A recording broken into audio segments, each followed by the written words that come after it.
खंडवा वाले। खबर भारत में आपका स्वागत है। मैं हूं मनीष जैन। मित्रों, दादाजी धूनी वालों को लेकर आरंभ की हुई श्रृंखला में आज 21वां अंक है। पिछले दिसंबर 2020 से लगातार पिछले 4-5 महीने से हम प्रति गुरुवार इस बात का प्रयास करते हैं कि दादाजी धूनी वाले छोटे दादाजी हरिहर भोले भगवान को लेकर एक कहानी, एक किस्सा, एक नियम हम आपके बीच पेश करेंगे।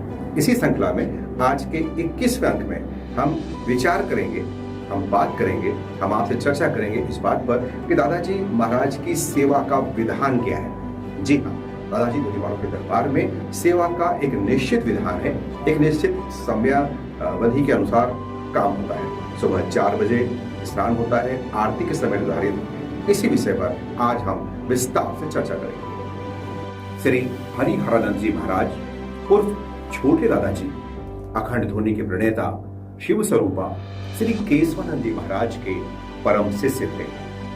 छोटे दादाजी ने अनेक सेवा विधान बनाए जो उनकी आज्ञा स्वरूप है।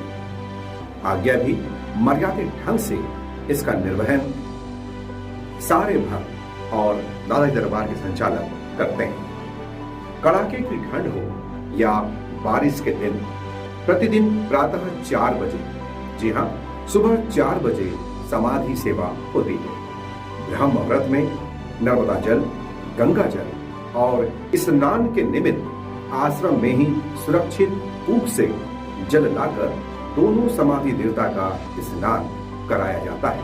तत्पश्चात मुलायम तौलियों से समाधि को जल साफ किया जाता है, पोंछा जाता है। सुगंधित इत्र का लेपन कर वस्त्र धारण हेतु स्वच्छ चादर अर्पित कर रुद्राक्ष की मालाएं और पुष्प मालाओं से समाधि का श्रृंगार होता है। इसी समय छोटे भंडार से बनाया गया नैवेद्य समाधि देवता को अर्पित किया जाता है।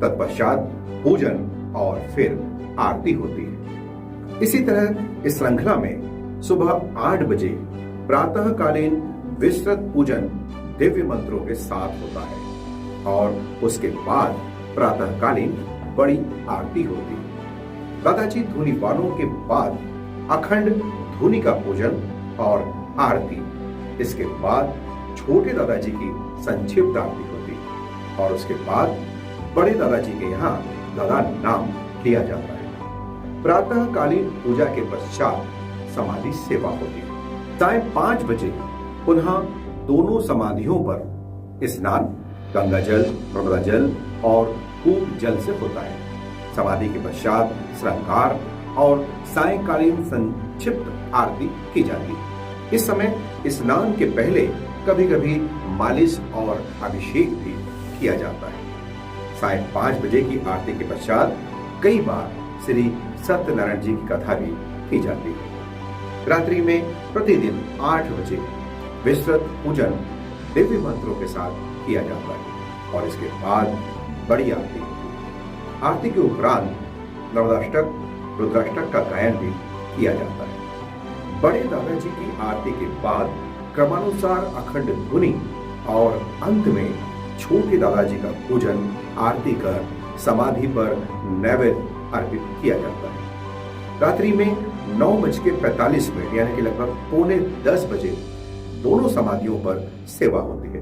स्वच्छ मुलायम तौलियों से समाधि को पोंछकर इत्र लेपन, चादर अर्पित कर श्रृंगार किया जाता है और इसके बाद नैवेद्य लगाया जाता है। यदि मौसम ठंड का है तो रात्रि में मौसम के अनुरूप रजाई, कंबल, गर्म शाल दादाजी महाराज को ओढ़ाई जाती है। इसी तरह गर्मी का मौसम हो तो खसखस की चटाई और कूलर लगाए जाते हैं।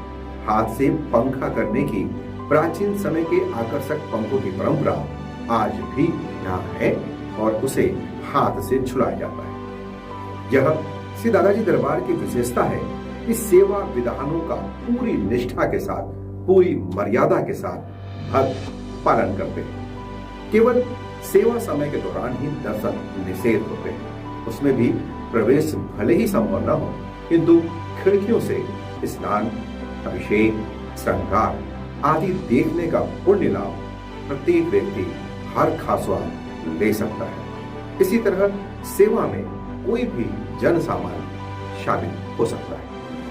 तो ये थी हमारी आज की पेशकश, जिसमें हमने देखा कि दादाजी धूनीवालों की सेवा का विधान क्या है, जिसे स्वयं छोटे दादाजी महाराज यानी हरिहर फुले भगवान ने बनाया और 1930 के बाद से लेकर आज तक लगातार 90 साल से इस परंपरा का, इस नियमावली का अक्षुण्ण पालन किया जा रहा है।